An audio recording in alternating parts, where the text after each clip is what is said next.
Hi everyone, welcome to The Wires with your host, That Girl. So today is December 17th, 2024, and I am a little bit behind in our show. So let me do a little bit of catch up with our week in review extended show, or Wires. Episode 14. Actually, no, this is episode 13. So let's begin. December 2nd, 2024. We went through our spiritual and social causes discussions. We finished the book on spiritual warfare, and I wanted to give you guys a recap and encourage you guys to take a look at that book or find something within that similar genre about the spiritual battle that we're currently facing.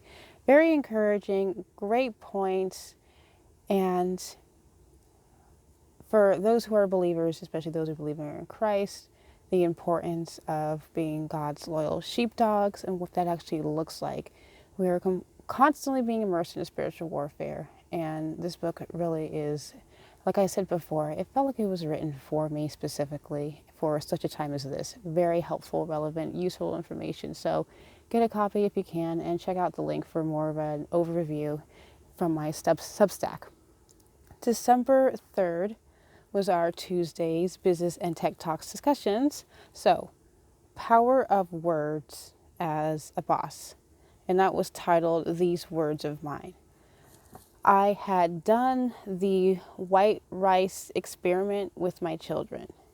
And for those who do not know what that is, the whole lesson is to emphasize the importance of words and how our words actually affect us and affect matter around us. And harsh, cruel words can bring about negative consequences versus positive, uplifting, encouraging, loving words. There was a gentleman that did the experiment with ice crystals. He labeled them, and there were different formations that appeared depending on what the label was. Some of them were really beautiful. Sometimes some of them looked really grotesque and ragged and just not as aesthetically appealing. And I did the experiment with my children, and the results were in alignment with what the experiment said it would be. So if you want to see the results, check out the link to the Substack with photos and a quick video of the whole synopsis and overview of what the experiment was about.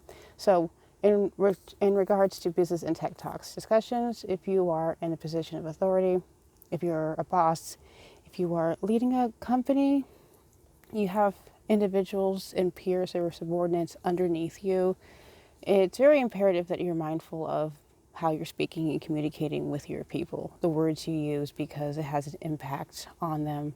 And the expression, you can make or break something or make or break someone, it actually rings very true to an extent with these discussions. So take a look at that whole experiment, do some research for yourself, but check out the results from our experiment. I was very impressed and surprised. For our health and well-being discussions with your host, the tour guide, or Genesee Nutrition, I shared two short videos. One was about community love versus romantic love, and I was really compelled by this presentation or this perspective that this woman shared. And to me, it makes sense. And I'm so grateful that someone else said it, because it just seems kind of weird to tell people that you just have a genuine love for people. And you get that expression, stay in your own lane or mind your own business, or why do you care so much, or nobody asked for your help. You get a lot of that. So when people actually speak your language, where it's like, what if we had community love versus romantic love? I'm like, okay, all right, you're on to something. And the way she presented it was really, really elegant and nice, and I appreciate that. So I would encourage you guys to listen to this video.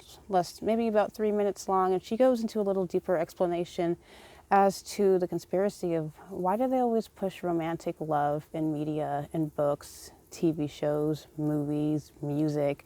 It's always, a lot of it's about romanticism and being in love and wanting to be in love, and then her theories is kind of taking away from what we could be doing if we were actually in love with our whole community. We were taking the concerns of other people and carry one another one another burdens, things like that. So it reminded me, and the reason why we do our Wires show is I was thinking about Brittany Murphy, and I've always been a huge fan of her, and I feel that she's kind of underrated. Some of her indie films or low budget films really need a lot more recognition. One of them being The Ramen Girl. I watched this on Netflix a few years ago, and I was really taken aback by the outcome of it, because in the beginning she's really heartbroken about a relationship. That guy took off on her, left her in Japan, and she's fallen apart. And she goes to a ramen shop, a ramen store, and she just gets inspired and wants to learn how to make ramen, authentic ramen by a Japanese man and his wife. And it's just one of those, to me, unconventional, because she got over the guy, she found herself, she worked through the challenges, and she was encouraged to go back to her home. And there's a lot more to it. It was just very, very powerful. Character development, a huge character overview or biographical sketch for this, of this main character that she was conveying. And there was no happy romantic ending. It was her who accomplished a big goal, and she was able to develop herself and serve her community and also help her sensei in the process as well. And she also did another movie called Little Black Book, and you can read the synopsis on that one. Also, her not ending up with the guy, not being in a relationship, going back and spending time with her mom and finding herself and being happy, and encouraging the person she was dating to go back to the person that he was really in love with, which wasn't her. And you don't see that too often. So I'm like, wow, we need to see more movies where it's like, you know what, it doesn't have to be the romantic happy ending, It doesn't have to be tragedy and death either, but it's really, I think, empowering and powerful to see people overcome obstacles. And we encourage people to just do what they need to do and to show love. So the second part of our health and nutrition discussions was home remedy, making your own home medicine with household ingredients such as ginger, garlic. Sometimes you can even use onion, honey for sure, and there's other components to it. So take a look at those two videos. Both of them are about 3 minutes long, and I feel that it would be really helpful, especially in this holiday season where people are either getting sick or getting over relationships or feeling lonely or wanting to be in a relationship.